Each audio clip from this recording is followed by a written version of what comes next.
Canal 1 aqui, ó, na trilha 1 de aprendizados no metaverso e NFTs para inteligência de mercado, a gente vai falar sobre a CAD Arena, uma comunidade global de estudantes gamers.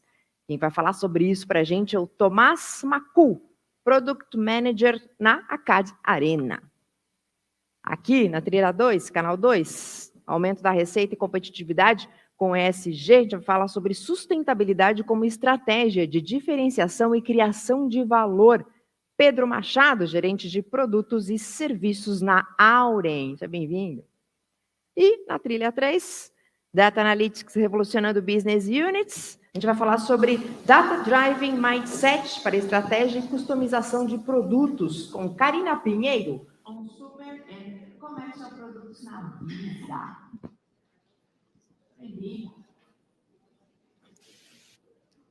Só lembrando, pessoal, perguntas pelo app, né? Continua, sempre o pessoal online que tem um portal de eventos. Só continuar, se o pessoal está ouvindo vocês antes de começar, por gentileza, como parece. Bom, boa tarde, pessoal. Tá dando para me ouvir aí? Se puderem dar um joinha aí. Show de bola. Então, eu sou o Tomás. Como eu tô aí já no mercado de games há bastante tempo, é comum a gente ter aí os famosos apelidos e nicks. Então, todo mundo chama de Bad. É um apelido meu que eu carrego há bastante anos, porque eu jogava badminton, que é um esporte um tanto quanto exótico, até aqui no Brasil. Então, ficou esse apelido já que eu carrego há bastante tempo. Eu fiz engenharia de manufatura na Unicamp, joguei Counter-Strike a minha vida inteira, já faz aí mais de 15 anos, eu acho que eu jogo CS, e foi, na verdade, o que me fez me interessar pela carreira de jogos e vim querer trabalhar com games desde então, né. Vou fazer um retrospectivo super rápido sobre a minha carreira, para justificar um pouco da história que eu vou contar hoje para vocês, né. Então, na verdade, hoje a minha palestra eu fundei uma empresa em 2016, que ela deu errado, né, deu errado não, né, eu vendi a empresa, acabou saindo, mas eu não acreditava mais no modelo de negócio da própria empresa que eu fundei, e agora eu estou começando uma nova empresa no Brasil, e eu vou mostrar um pouco como que a comunidade fez a diferença dessa empresa, que acabou não dando tão certo, para essa empresa que eu estou trazendo, né, agora para o Brasil, com esse novo modelo. Inclusive, muito do que eu vou falar aqui é até um spoiler, né, a gente está começando a operação aqui no Brasil dessa empresa, agora em julho, né, então daqui a um mês a gente vai fazer esse lançamento oficial. Então, quando eu estava lá atrás na Unicamp, eu fui parte da minha atlética de esportes, de esportes, né, então a gente fazia todos aqueles eventos, né, quando vocês estavam na universidade, vocês lembram bem das festas, recepção de calouros e tudo mais, e essa foi a experiência que eu tive, né, quando eu estava lá na Unicamp. Fiz meu estágio na P&G, né, de novo, eu sou engenheiro, então trabalhei lá um tempo, não gostei da indústria, falei que quero trabalhar com games, tecnologia, que era algo que eu gostava, e foi quando eu fundei minha própria empresa que chamava Tuês, que era o Torneio Universitário de Esportes, né. O Tuês, na verdade, então, basicamente, o que eu fiz foi juntar as duas paixões que eu tinha, que eram os games, e toda aquela experiência que eu tinha, né, na fase estudantil, que era a minha atlética, eu falei, pô, por que eu nunca pensei em juntar essas duas coisas e fazer, né, um campeonato que envolva games junto com todo o mercado universitário. Em paralelo, né, quando isso ainda foi um projeto que eu trabalhava já na Teps Games antes, como gerente de produto lá, então desenvolvia aplicativos e jogos casuais, então jogos infantis, jogos de puzzle, né, fazia bastante coisa para esses jogos mobile, e minha última experiência profissional foi na Riot Games, né, acho que vocês, se nunca jogaram, já ouviram provavelmente falar de LoL, de League of Legends, é um jogo bem grande, eu fui gerente de produto para Brasil, né, de MOBA, que era tanto League of Legends quanto Wild Rift, que era a versão do celular, que a gente fez o lançamento ano passado, eu cuidava desses dois produtos, e eu decidi sair da Riot, na verdade, para me dar uma segunda chance de trabalhar com comunidades e com a parte de alunos, né? Eu tenho uma motivação pessoal, uma missão minha de envolver games junto com educação, e a CAD Arena é uma empresa de uns amigos meus do Sudeste Asiático, é uma empresa filipina, e eu estou fazendo a primeira expansão internacional deles agora aqui para o Brasil, então por isso que eu decidi largar um pouco, né, o LoL, que acho que é um grande jogo do Brasil, para voltar a trabalhar com educação e com games, né? Então, como eu falei hoje, eu vou explicar um pouco por que eu acredito que o Tuês lá atrás não deu tão certo, e a CAD Arena traz o que, acho que, como modelo de negócio acabou não dando certo, para a gente voltar a fazer isso acontecer aqui no Brasil, né. Então, retrospectivo, né, eu vou falar da criação, a expansão e a queda, né, a queda é uma palavra até que forte, mas acho que eu tenho o direito de dizer, já que foi uma empresa minha, os esportes universitários, eles já existiam em outras regiões, né, quando eu trouxe essa ideia para o Brasil, na verdade, eu estudei um tempo na Austrália, e lá isso já existia, então, quando outra região comprova que já está dando certo o que você está fazendo como negócio, na verdade, uma coisa boa de você trazer, né, algo que já existia em outra região para replicar para cá, com suas adaptações e tudo mais. De novo, uni as paixões que eu tinha de games e atléticas, e eu vi que existia essa carência. Eu era um desses membros de uma comunidade que eu estava na universidade, amava Counter-Strike e nunca tive a oportunidade de jogar ou competir, né? Então, ver que existia essa carência por esse tipo de eventos foi, na verdade, coisa estopim da gente começar essa comunidade. Então, eu comecei a apoiar essas organizações que eram pioneiras, e essa primeira etapa a gente acabou chamando de Faísca, que é por que essa comunidade passou a existir, né? Pô, se existem alunos que amam jogos, ficam a maior parte do dia deles conectados, jogando, estão na universidade, não almejam ser profissionais, alguns pode ser até que sim, mas por que a gente não cria esse ambiente para eles estarem se conectando e jogando? E nessa época, as primeiras, né, atléticas, né, de esportes começaram a surgir. Então, basicamente, a criação do nosso produto foi adaptar o que já existia no mercado, que eram os jogos tradicionais de futebol, de voleibol, para o digital. A grande novidade, acho que eram as transmissões online, que era algo que não existia no mercado universitário do Brasil, e o mais importante é o alcance nacional. Quando a gente organizava os eventos esportivos aqui no estado de São Paulo, era muito difícil eu trazer uma universidade da Bahia, um time de futebol inteiro, de 11 pessoas para mim jogar um campeonato aqui e voltar. Então, a partir do momento que a gente passou isso para um servidor e a gente passou a ter um alcance nacional, fez com que a gente, em pouquíssimo tempo, atingisse muitos alunos. E esses primeiros integrantes, que eram as atléticas das universidades, a gente começou a fomentar e apoiar eles. Né? Então, a gente encontrava representantes dessas universidades que gostavam de games, falavam, você pode ser o representante dentro da sua universidade e convocar os alunos que queiram participar, montar as equipes, porque a partir do momento que a gente passou a ter centenas de universidades, né, eu, como pessoa, não conseguia falar com milhares de alunos que eram representados por essas universidades. Então, a gente começou a ter pequenos representantes em cada uma delas para quase que serem porta-vozes do TUES dentro dessa universidade. Foi como a ideia cresceu, né, e aí a gente passou por um período que a gente chama de expansão. Então, basicamente, o que aconteceu, né? O TUES foi o grande pioneiro e outras ligas universitárias começaram a dar certo, a aparecer. Eles eram concorrentes, mas acho que era até bom para ajudar a gente a fomentar esse cenário. Né, o surgimento foi exponencial de organizações de esportes do ano de 2016 até 2018, quando eu estava dentro desse mercado. Então, uma primeira edição que a gente tinha 40 universidades, a gente passou a ter quase 150, né, em menos de 2 anos, com mais de 1.500 alunos participando do nosso evento. Né, a abrangência nacional, por ser um evento online, como eu falei, né, claro, a gente tinha uma final presencial, tá aqui em São Paulo, mas o alcance que a gente tinha era pelo fato da gente ser online. E a gente decidiu aumentar modalidades. Então, a gente começou com League of Legends, Counter-Strike, que na época eram os jogos mais famosos. A gente passou a ter outros consoles, né? Então, jogo em PlayStation, jogo em celular. A gente começou a abranger e trazer diferentes pessoas, tipos de jogadores para a nossa modalidade. A gente começou a contar histórias de quem eram os grandes personagens, né? Então, todos os jogadores que se destacavam, né? A gente começava a contar um pouco quem é eles, de onde eles vieram. Isso começou a gerar interesse, principalmente de destaque na mídia, né? Então, eles iam falar sobre o nosso evento. A gente saiu, acho que praticamente todos os portais, né, de mídia que na época que tinham, era uma grande novidade. E a gente começou a criar esses personagens, aparecer em mídia, trazer marcas para perto da gente. Participação orgânica de influenciadores, né? Eles começaram a gerar e criar conteúdo em cima desses eventos que a gente fazia, o que em questão de números para a gente era muito legal de crescer. E a conexão com demais empresas do cenário de jogos, não só de nós do TUES como organização, mas acho que os alunos que estavam participando também dos nossos eventos, eles começaram, né, a organizar, a trazer as coisas para dentro da universidade deles, e isso daí acabou sendo o primeiro contato com eles. E por que houve a queda, né? O TUES, ele acabava, no fim, só falando com aqueles jogadores que eram extremamente competitivos. Então, se hoje, por exemplo, eu sou um aluno da USP, da Unicamp, no meu caso, que tem 30 mil alunos, a chance de eu ser um dos 5 melhores jogadores de Counter-Strike é muito difícil, né? Mas mesmo assim, isso não deixa de que eu ame jogar, que eu queira esteja lá. Então, esse foco apenas, né, naquela fatia de ser os jogadores apenas competitivos, foi algo que a gente, na época, né, não teve uma visão tão forte. O modelo de negócio que a gente tinha do TUES foi uma cópia do cenário profissional.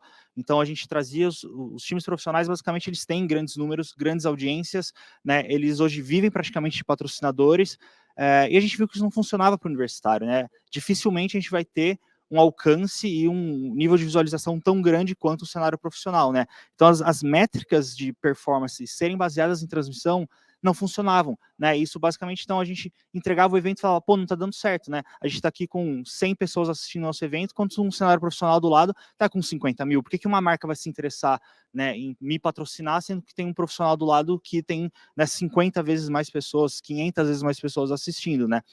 Então, tudo isso de querer fazer uma premiação em dinheiro, de querer falar sobre performance baseado em visualização, era algo que acabava não dando certo. Então, essa cópia do profissional foi onde a gente pecou no passado. E a falta de suporte às organizações. A gente virou um produto que era um torneio, E o que acontecia, né, para essa atlética ela crescer, ela expandir, ela ser relevante dentro da universidade para os alunos dela, a gente acabava não infringindo e colocando tanto nossa mão. Então isso foi algo que a gente não olhou para a comunidade de pensar nessa base, né, dos alunos como um todo. E por último, isso foi um movimento até que global, na verdade. Muitas agências de marketing esportivo começaram a comprar ou patrocinar esses eventos, e eles tinham um foco na monetização baseado em patrocínio, que era algo que a gente já viu que não estava dando certo, né? Então, quando você começa a montar um negócio, uma comunidade, e você só quer extrair dinheiro dela, você, na verdade, esquece em servir o que a sua comunidade está querendo, né? Então, primeiro de tudo, é você ter uma base que é engajada, algo que tem um crescimento orgânico, que faça os seus alunos terem interesse para depois, né, a sua comunidade, para depois você pensar em como você extrair e monetizar em cima disso, né.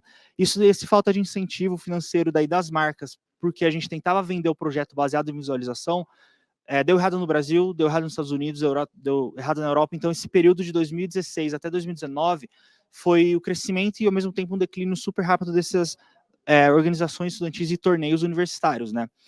E aí a gente pensava, pô, a gente tem tanto aluno, né? A gente tem milhões de alunos no mundo inteiro, centenas de milhares de alunos no Brasil.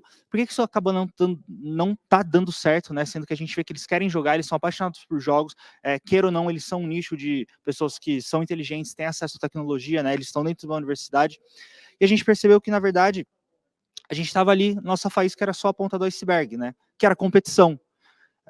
E quando a gente olha para trás, a gente vê que o Toys ele era um produto, era uma competição que era só o que a gente chamou de faísca. Deu o estopim para essa comunidade existir, mas a gente não fez nada para sustentar tudo que está abaixo dela. Então, quando a gente vai falar de desenvolvimento da comunidade, hoje com a CAD Arena, a gente vê que tem muita coisa que é a parte que está ali embaixo d'água que sustenta essa comunidade, não é só a competição que está lá no topo, né? E o segundo, né? E aí hoje a CAD Arena, então assim, a gente mantém a faísca, né? É a competição, é o nosso torneio principal, é onde os jogadores competitivos eles estão lá dentro, eles têm o objetivo de competir, eles almejam serem profissionais do futuro, só que ainda não é suficiente para engajar todo o potencial, né? Esses jogadores são o que a gente chama de jogadores competitivos, que performam super bem, né? E representam a universidade, fazem seletivo e têm métricas muito boas, que participam desses times, que vão representar a sua universidade e participam de torneios ao longo do ano inteiro.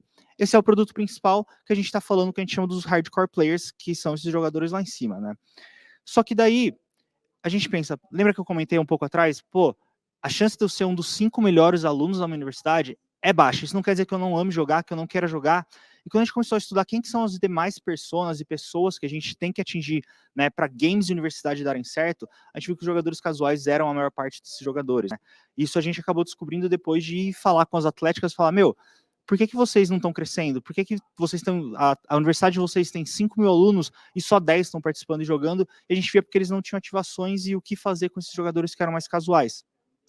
Então, quando a gente entra aqui, a gente desenvolveu mais 2 produtos lá dentro, no nosso caso, que é o que a gente chama de Aces e E-Trans.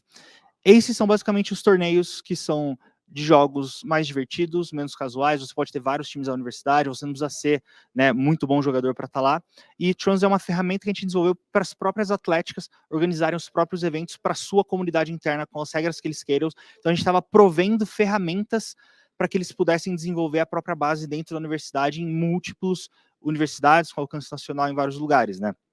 Então esses jogadores, eles não têm a ambição de competir em alto nível, eles jogam casuais, eles querem estar com os amigos, eles querem dar risada. Então o propósito da diversão, a gente viu que era tão importante quanto a competição e começamos a fomentar esses jogadores, né? Isso também foi bom para as atléticas pequenas que não tinham nível de estar entre as 10 melhores do Brasil, né, vir para o evento presencial e gerar holofotes para eles, de engajar os próprios alunos que estavam lá. E aí a gente fez essas ferramentas, né? Então assim, a diversão não é só virou só a motivação desses jogadores casuais, mas também a forma como a gente passou a se comunicar com os alunos, né? A gente tinha um tom super sério de ser o melhor, né? De você dar certo ou não, sua organização ser de sucesso ou não, se você venceu. E a gente viu que não, sabe? Você ter alunos engajados também é uma métrica de sucesso, né? A forma que a gente começou a se comunicar com eles através de memes, ter uma linguagem de internet, uma linguagem online com eles também passou a ser bastante importante. E a gente trouxe jogos não competitivos, né? Aqui são até casos que, não sei se tem aqui pessoas que são gamers ou não, mas são jogos que cresceram bastante na pandemia. Foi um modelo social que as pessoas encontraram de se conectar, né? Quando estavam em casa nesse período, o Among Us, o Fall Guys, o Gart, que eram jogos que a gente falou, pô, já que a pessoa é gamer, ele não precisa estar jogando um jogo que é totalmente competitivo, ele pode estar só querendo jogar, socializar e rir com os amigos deles. Isso tudo fez com que nossos jogadores casuais fossem, na verdade, as grandes personas para sustentar essas organizações existirem, né? Então, beleza, a gente tem a faísca, que é porque a nossa comunidade começou, quem eram as pessoas que a gente deveria estar engajando, e agora como a gente suporta eles, né, para que tudo que eles almejam dê certo. Então, eu já falei até de alguns produtos que a gente desenvolveu, mas a gente falou nosso diferencial. Sempre que as marcas vinham falar com a gente e elas tinham interesse em estar próximas, a gente, né, era muito bonito o nosso discurso de falar que a gente estava falando com alunos, que a gente estava mudando a educação no país. Então, a gente falou, como que agora a gente começa, de fato, a inserir a educação dentro de jogos para que isso faça sentido e a gente não seja só mais um torneio amador no Brasil. Então, a gente viu que, sim, educação era o nosso diferencial, ele é o nosso nicho, e como que a gente expõe isso para as marcas, a gente faz isso, de fato, ter um impacto, né, na vida dos alunos. E aí, como que também a gente passa a ter um relacionamento com a administração e os docentes da universidade. Porque no Brasil a gente tem essa cultura hoje de ser de alunos para alunos, as atléticas começam, fazem lá, mas acho que ter um apoio oficial da universidade, né, vindo de cima para baixo, é super importante. Então, a primeira delas, a gente começou a falar com as universidades, com os diretores, com os professores, para ter um apoio administrativo direto. E isso começou a causar um apoio que seria o reconhecimento como uma organização estudantil oficial, fazer essa organização ter um repasse de verba. Então, eles começaram a receber dinheiro da própria universidade para fomentar as coisas lá dentro, né? Tem até algumas universidades que hoje já estão criando laboratórios, cedendo espaço para esses alunos poderem treinar lá dentro. Algumas universidades do Brasil já estão dando validação de créditos como matéria letiva. Então, se eu sou presidente do meu clube, do meu time de League of Legends, eu jogo para o meu time de Counter-Strike, isso conta como matéria letiva para mim durante a minha graduação. Né? O espaço para treinamentos e reuniões, a divulgação de eventos, a universidade incentivar e ajudar a fomentar esses eventos. E o último, que é um dos mais legais, são bolsas para jogadores, né? Em 2017, foi o primeiro caso, a FUMEC, que era uma universidade lá de Minas Gerais, passou a dar uma bolsa integral para os alunos de League of Legends deles, né? Então, foi um modelo que outras depois replicaram, aqui no estado de São Paulo várias tiveram também, e agora a gente, como a Cade Arena, começa a apresentar o projeto, o impacto que as organizações estudantis deles trazem, né, para o mercado como um todo, eles veem o valor que é você passar da bolsa para esses jogadores também representarem a sua universidade, né? E aí, fora o apoio administrativo, a gente falou, pô, por que a gente, então, também, já que a gente fala tanto de educação, a gente não incentiva a educação e reconhece esses alunos que são os principais fomentadores, né, de todo esse nosso cenário.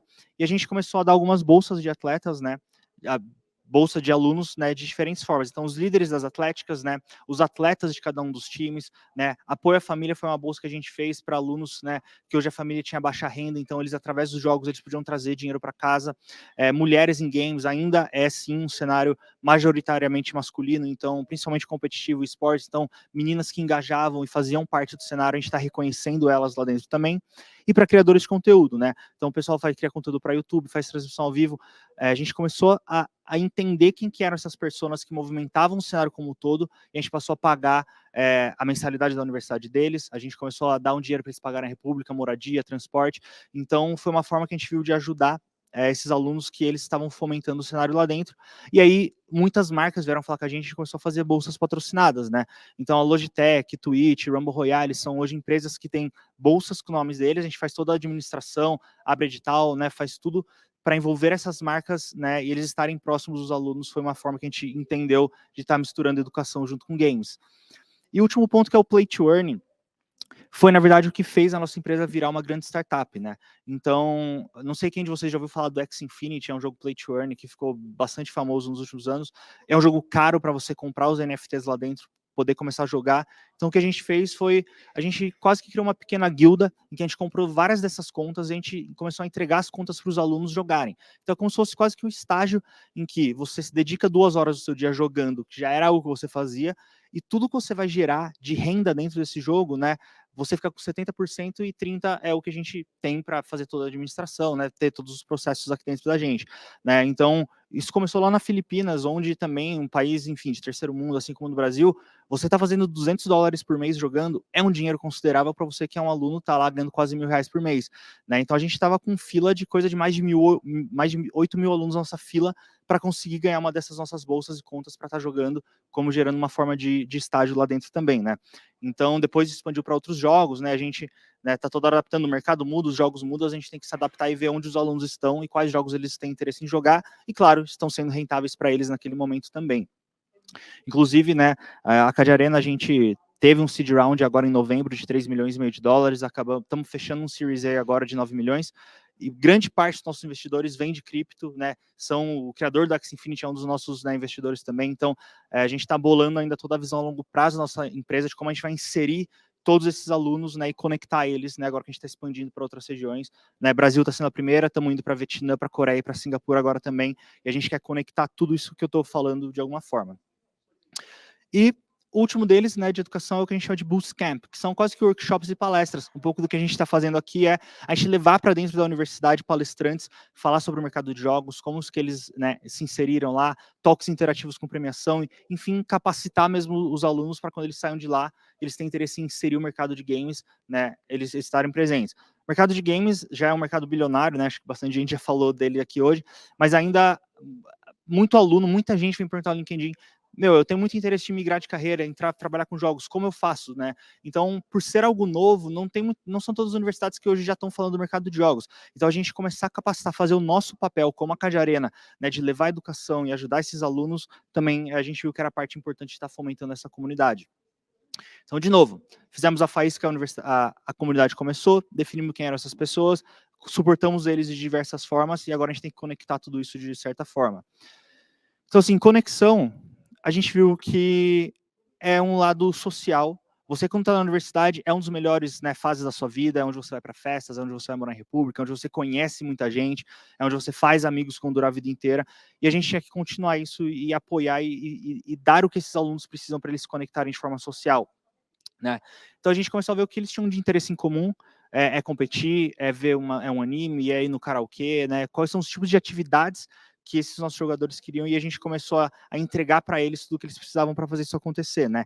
Então, gerar engajamento nos nossos grupos online foi o que fez crescer. Hoje a gente tem um canal no Discord, né, lá na nossa matriz, que a gente já está com mais de 30 mil alunos lá, dentro desse nosso canal, e ele é super movimentado. Eles não falam só de jogos, eles falam da vida, eles falam de exercício, de intercâmbio, de prova, enfim.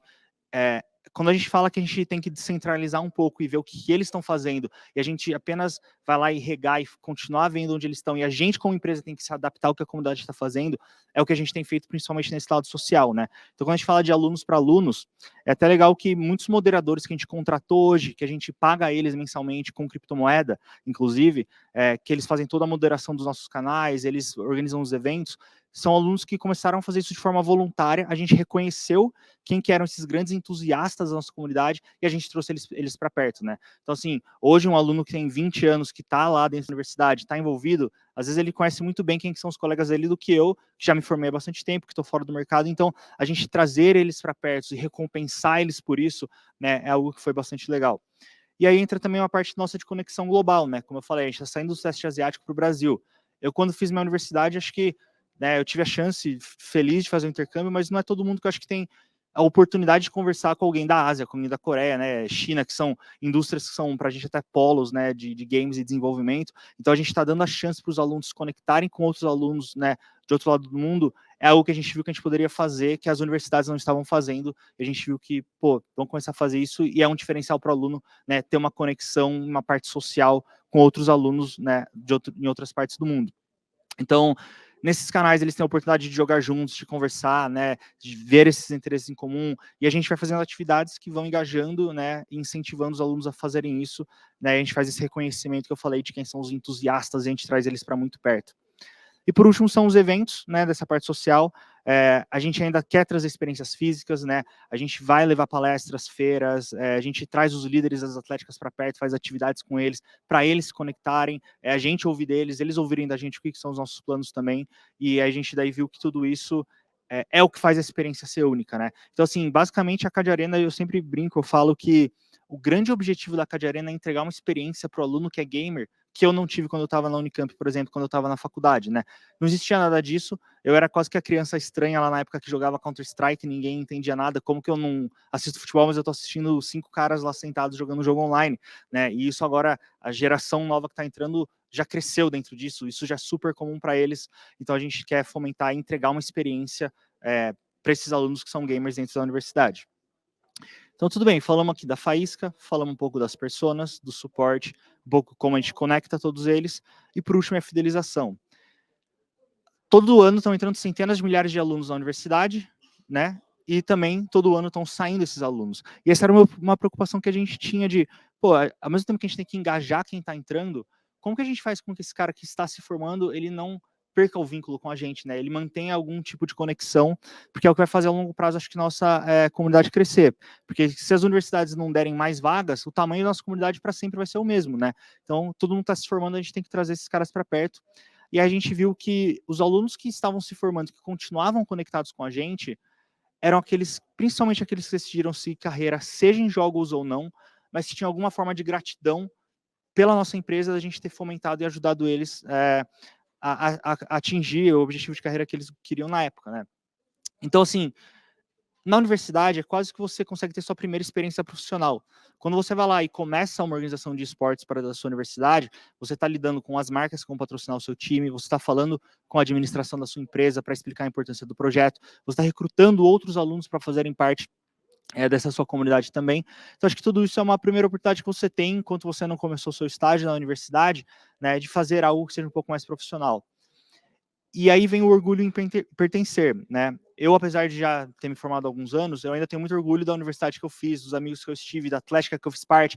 Quando a gente tenta trabalhar isso nos nossos alunos, mesmo depois de formado, ele quer saber o que está acontecendo, né? Tem um campeonato online, ele gosta de assistir, ele gosta de torcer, então ele mantém um pouco essa paixão que, enfim, é diferente num time de futebol, talvez às vezes, em que tem um jogador lá que você gosta muito que sai, você perde um pouco a motivação de estar torcendo, ou, enfim, o que é que vem acontecer, você fez muita parte disso, porque você não foi só um torcedor na época que você estava na universidade, né? Você construiu aquilo, seus amigos construíram aquilo com você, então esse orgulho é algo que a gente mantém e trabalha para que, mesmo quem esteja formado, fique perto da gente, né?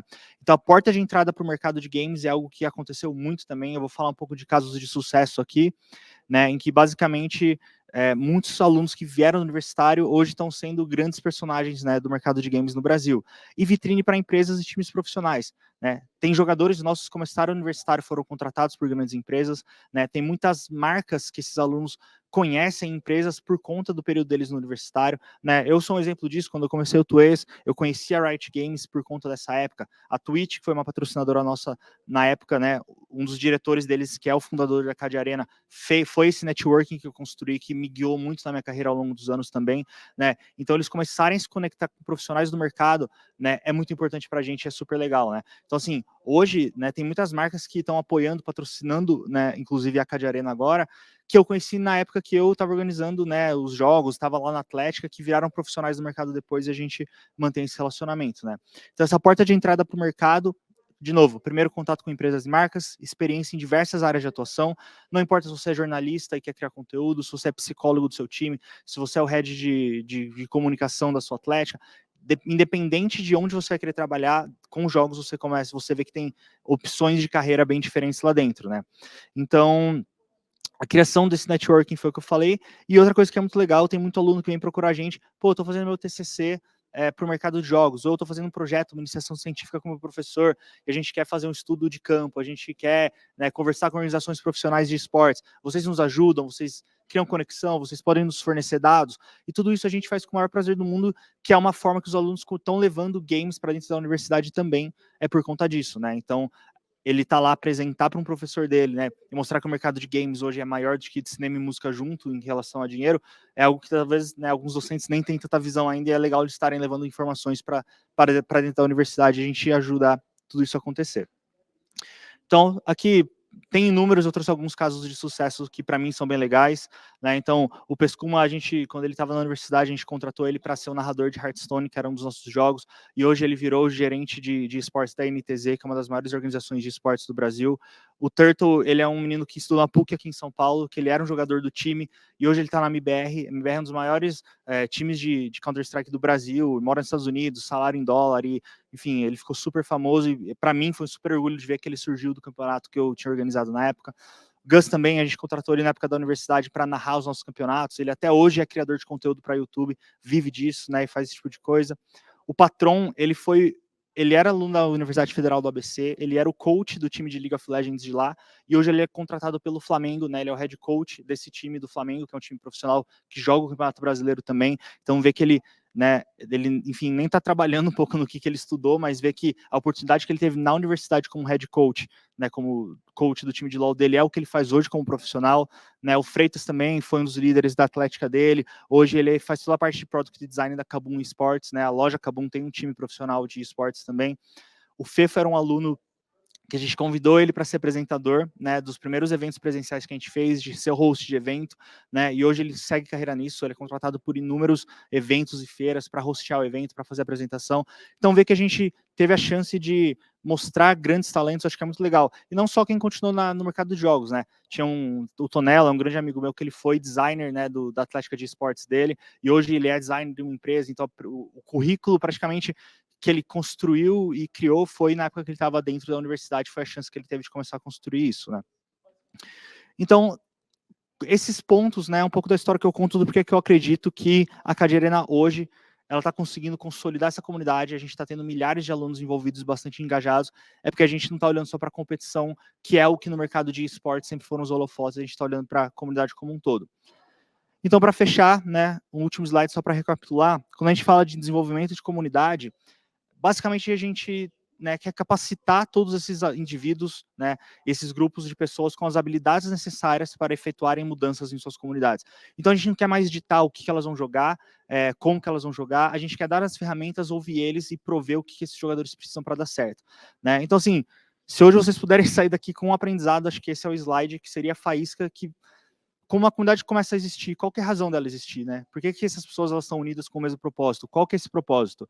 Quem que são essas pessoas, né? Como que elas são diferentes entre elas? É só um único público? São várias pessoas? Então, entender quem é o seu público e aí é suporte. Como você como empresa ou você como indivíduo, você suporta e ajuda essa comunidade a crescer de forma orgânica e que ela, né, comece a se alimentar e se conectar, que é o segundo passo. Agora que você suporta as ideias, como que as pessoas da comunidade elas se conectam, né? Você tem que ter um pouco essa maturidade de centralizar um pouco da sua empresa e deixar que elas andem com as próprias pernas e colocar todas elas o que elas precisam. E por último é fidelização. Como você mantém os membros atuais engajados e como que os ex-membros se mantêm conectados com o seu negócio, né? Então acho que responder essas 5 perguntas de forma clara talvez é um primeiro passo para vocês começarem a gerar comunidade para a empresa de vocês e colocarem as pessoas, né, próximas. E é isso, pessoal. Obrigado. Então, fica aqui.